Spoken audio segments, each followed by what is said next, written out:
Olá, minhas saudações fraternas para vocês.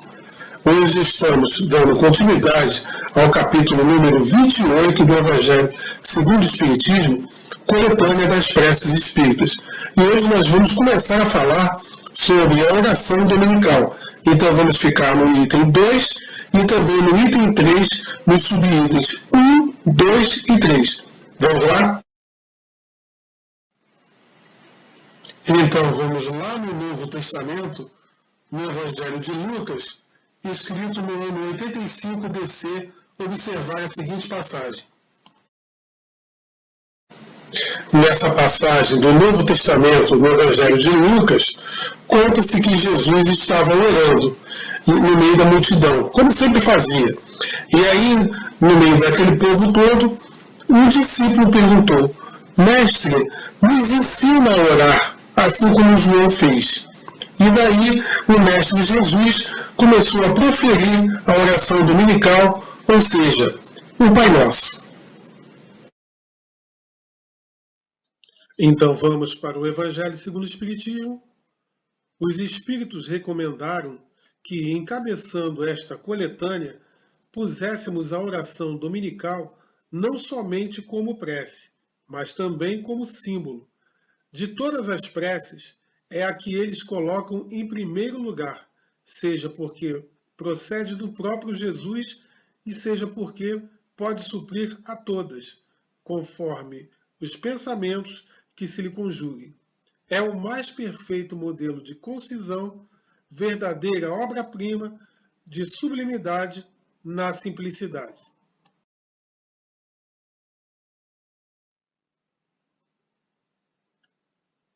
Com efeito, sob a mais singela forma, ela resume todos os deveres do homem para com Deus, para consigo mesmo e para com o próximo. Encerra uma profissão de fé, um ato de adoração e de submissão, o pedido das coisas necessárias à vida e o princípio da caridade. Quem a diga, em intenção de alguém, pede para este o que pediria para si. Contudo, em virtude mesmo da sua brevidade, o sentido profundo que encerram as poucas palavras de que ela se compõe escapa à maioria das pessoas. Daí vem o dizerem-na, geralmente sem que os pensamentos se detenham sobre as aplicações de cada uma de suas partes. Dizem-na como uma fórmula cuja eficácia se ache condicionada ao número de vezes que seja repetida. Ora, quase sempre esse é um dos números cabalísticos, 3, 7 ou 9, tomados à antiga crença supersticiosa na virtude dos números e de uso nas operações de magia. Nesse caso aqui, vocês já devem ter observado, né? Em certas correntes religiosas, se recomenda, reza 7 Pai Nossos, 7 Ave Maria, que tudo vai ficar resolvido. Não é bem assim. Então, muitos a entendem de forma confusa. E daí, quando a gente é lembrado aqui, daí vem o dizerem-na, geralmente, sem que os pensamentos se detenham sobre as aplicações de cada uma de suas partes.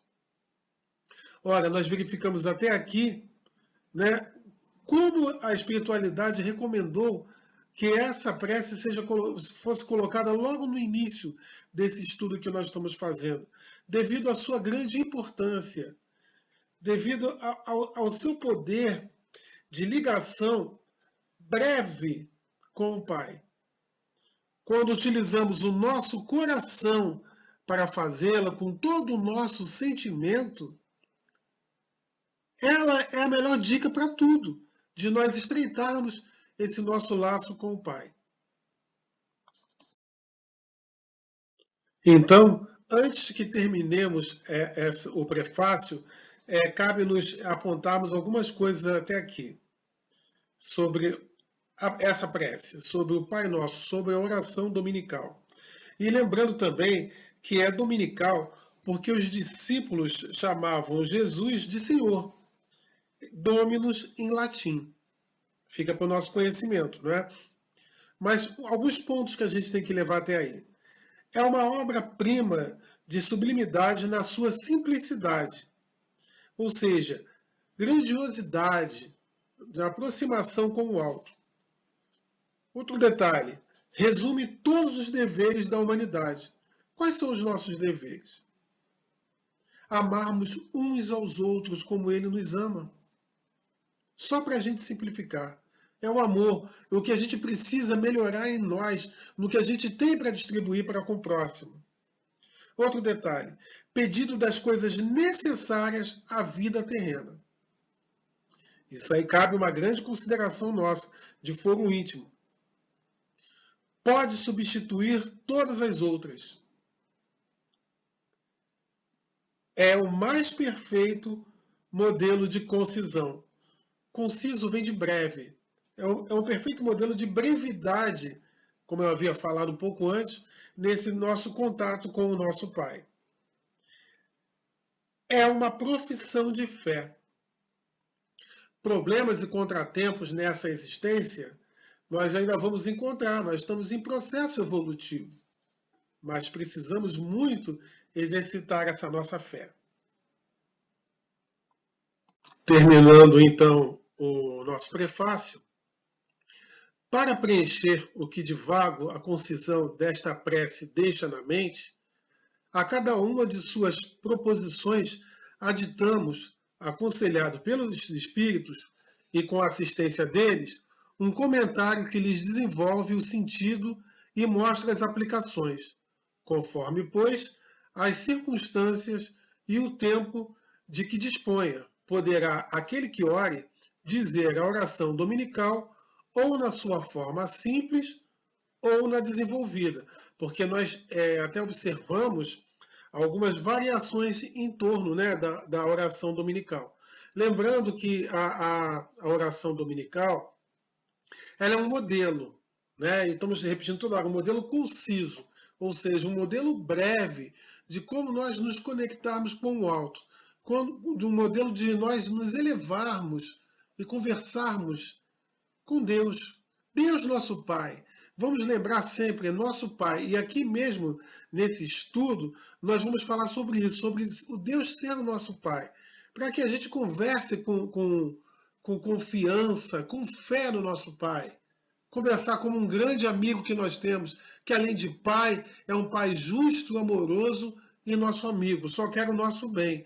Mas para que a gente chegue, para que as coisas se resolvam para nós, faz-se necessário, e ele nos mostra sempre, um grande trabalho nosso, um trabalho de autolapidação. Né? Isso precisa ficar muito bem entendido para nós. E a gente vai entender, a partir desse estudo da oração dominical, que o nosso Pai, ele não é escravo das nossas vontades, mas ele é o nosso Pai, o nosso amado Pai, é aquele que nos ama, que nos quer bem e quer ver o nosso desenvolvimento. Então é nele que nós devemos depositar a confiança e seguirmos em frente, seguirmos adiante. Então, na sequência, vai só uma dica rápida para todos nós. Sobre profissão de fé, recomendo-lhes o livro Encontros e Desencontros, de Richard Simonet, lá no número 21. Pai nosso que estás nos céus, santificado seja o vosso nome. Em ti, Senhor, porque tudo revela o teu poder e a tua bondade. A harmonia do universo dá testemunho de uma sabedoria, de uma prudência e de uma previdência que ultrapassam todas as faculdades humanas. Em todas as obras da criação, desde o raminho de erva minúscula e o pequenino inseto, até os astros que se movem no espaço, o nome se acha inscrito de um ser soberanamente grande e sábio. Por toda a parte, se nos depara a prova de paternal solicitude. Cego, portanto, é aquele que te não reconhece nas tuas obras, orgulhoso aquele que te não glorifica, e ingrato aquele que te não rende graças. Quando Jesus profere e nos ensina a dizer: Pai nosso que estás no céu, santificado seja o teu nome. Olha Jesus apresentando Deus a nós como nosso Pai. Ele é o nosso Pai. Os filhos do homem somos todos nós. Na verdade, precisamos reconhecer que somos uma grande irmandade, todos nós filhos do Criador. Então, olha o carinho, olha a forma como Jesus está apresentando Deus para nós. É o nosso Pai, Pai nosso. Não é só o Pai dele, é o Pai de todos nós. E se Deus está em toda parte, que céu é esse? Pai nosso que estás no céu. Vamos pensar no céu como as múltiplas moradas que existem por aí afora. Né? Não existe só essa nossa morada terrena. Jesus já nos avisou que há muitas moradas na casa de meu Pai. Deus está em toda parte. Em toda a parte nós encontramos Deus, sua presença, o seu poder. Deus, que é nosso Pai, em todos os planos, estejamos deste lado da vida ou em outros planos, ele sempre será o nosso Pai. Sempre aquele Pai de bondade e de poder, aquele Pai que nos ama. Cego, portanto, é aquele que te não reconhece nas tuas obras. Então seja santificado o nome de Deus, nosso Pai. O Deus único, o Deus onipotente, o Deus onipresente, o Deus justo, bom, que tudo provê para nós, que é imparcial, que nos ama. O Pai justo e bom, que não nos castiga, pelo contrário, nos dá múltiplas oportunidades de corrigirmos as nossas falhas. A reencarnação ela é misericordiosa. Olha a oportunidade de nós estarmos retornando para sermos melhores e, se tivermos boa vontade e convicção, corrigirmos aqueles problemas lançados por nós lá atrás. Pensemos nisso.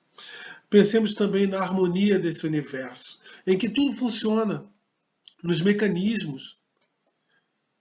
Reparemos ao amanhecer o sol que brilha para nós, esse sol que nos faz bem. E muitos de nós ainda perdemos tempo reclamando do calor excessivo. Realmente nos incomoda, né?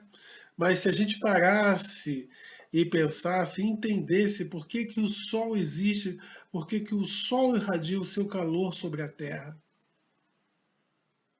onde nós estamos encarnados atualmente. Se observássemos com carinho, com cuidado, as tantas espécies de plantas que existem, as árvores que nos dão sombra, as árvores que servem para purificar o ar, se contemplássemos os insetos que polinizam, né? E tantas flores, tantas espécies surgem, a abelha que nos fornece mel. Se observássemos, estudássemos com mais afinco e carinho todo esse mecanismo desse corpo físico que ocupamos, em que os órgãos funcionam de uma forma tão perfeita. Tudo isso é poder. Olha como o nosso Pai pensa em tudo. Ele pensa sobre tudo. Por isso existe essa harmonia do universo. Observemos com carinho, com cuidado, mesmo no meio do burburinho do nosso cotidiano, né? Nessa correria, em que nós às vezes nem nos percebemos, mas paremos um pouco para observar tudo isso. Aqueles seres minúsculos, tudo tem a sua função. Tudo em toda parte que nós encontramos. Observemos as estrelas.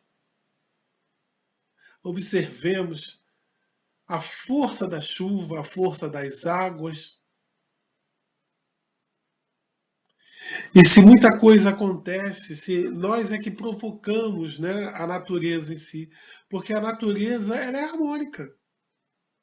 Nós, encarnados, ainda envoltos na nossa ignorância, transgredimos muita coisa. Mas em tudo Deus pensa em nós. Em tudo que vem dele é harmônico. Já paramos para observar isso?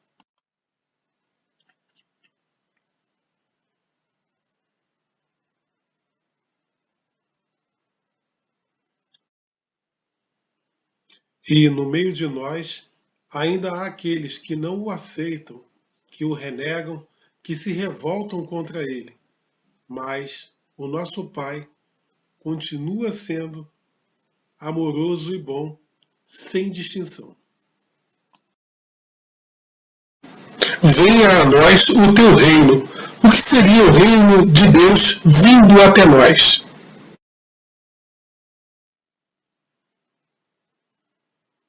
Senhor, deste aos homens leis plenas de sabedoria e que lhes dariam a felicidade se eles as cumprissem. Com essas leis, fariam reinar entre si a paz e a justiça, e mutuamente se auxiliariam, em vez de se maltratarem, como o fazem. O forte sustentaria o fraco, em vez de o esmagar. Evitados seriam os males que se geram dos excessos e dos abusos. Todas as misérias deste mundo provêm da violação de tuas leis, porquanto nenhuma infração delas deixa de ocasionar fatais consequências.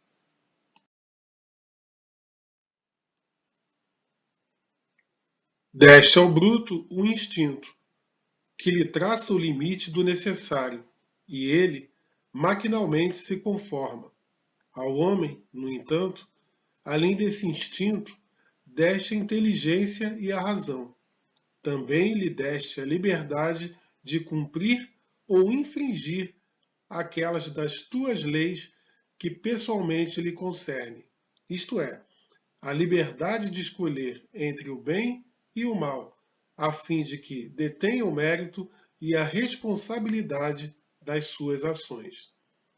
Ninguém pode pretextar ignorância das tuas leis, pois, com paternal previdência, quiseste que elas se gravassem na consciência de cada um, sem distinção de cultos nem de nações. Se as violam, é porque as desprezam. Dia virá em que, segundo a tua promessa, todos as praticarão. Desaparecido terá então a incredulidade. Todos te reconhecerão por soberano Senhor de todas as coisas, e o reinado das tuas leis será o teu reino na terra. Digna-te, Senhor, de apressar-lhe o advento, outorgando aos homens a luz necessária que os conduza ao caminho da verdade. Já sabemos que o reino de Deus, nosso Pai, é um reino harmônico. E outro detalhe, ele não tem localização geográfica, ele está em toda parte. E esse reino em nós, como seria? Venha o teu reino. Estamos, através da oração dominical, através do Pai Nosso, pedindo que o reino do nosso Pai venha até nós. Mas o reino do nosso Pai não está em toda parte? Ele está ao nosso redor. Nós é que precisamos nos afinizar com as vibrações benfazejas desse reino. E isso só acontece com o trabalho de autolapidação. Se no reino de nosso Pai há harmonia, e aqui muitas das vezes, na maioria das vezes, nos falta esta mesma harmonia, então que tipo de reformas precisamos fazer no nosso interior para que esse reino se estabeleça em nós. Quando lemos que o forte sustentaria o fraco, precisamos entender, na verdade, que estamos aqui uns pelos outros. Precisa cair essa ficha em nós. Aqui também se fala da violação das leis divinas. Por exemplo, quando desejamos o mal ao nosso irmão, aquele irmão ao qual nós desejamos o mal, ele também é filho de Deus. Então, nós estamos desejando o mal ao nosso irmão, a uma criação dele, então nós começamos a infringir uma lei. E nós precisamos nos entender também como coautores de toda essa grande obra. Se somos coautores, precisamos colaborar com o nosso Pai para que tudo ande em harmonia. Cobramos paz, cobramos verdade, cobramos humildade, cobramos fraternidade do outro. Mas nós também oferecemos isso? E prestando atenção aqui, fala-se da consciência. A nossa consciência sempre grita quando a gente está infringindo uma lei divina. Então, é um convite a um grande trabalho que nós precisamos fazer para sermos melhores, para que esse reino realmente se restabeleça em nós. Já sabemos que Deus é o nosso Pai de amor e de bondade, justo. Então nós já entendemos o que significa a vontade do Pai? Se a submissão é um dever do filho para com o pai, do inferior para com o seu superior, quão maior não deve ser a da criatura para com o seu Criador? Fazer a tua vontade, Senhor, é observar as tuas leis e submeter-se sem queixumes aos teus decretos. O homem a ela se submeterá quando compreender que és a fonte de toda a sabedoria e que sem ti ele nada pode. Fará então a tua vontade na terra, como os eleitos a fazem no céu. Aí nós temos entendimento da resignação diante de tudo que acontece, dos processos, né? Das coisas que andamos vivendo. Estamos vivendo períodos difíceis, são difíceis, mas são necessários para a nossa evolução. Ainda na condição em que nos encontramos, a dor ainda é um agente que nos mobiliza. Caso contrário, ficamos deitados sobre berço esplêndido. E não deve ser assim, né?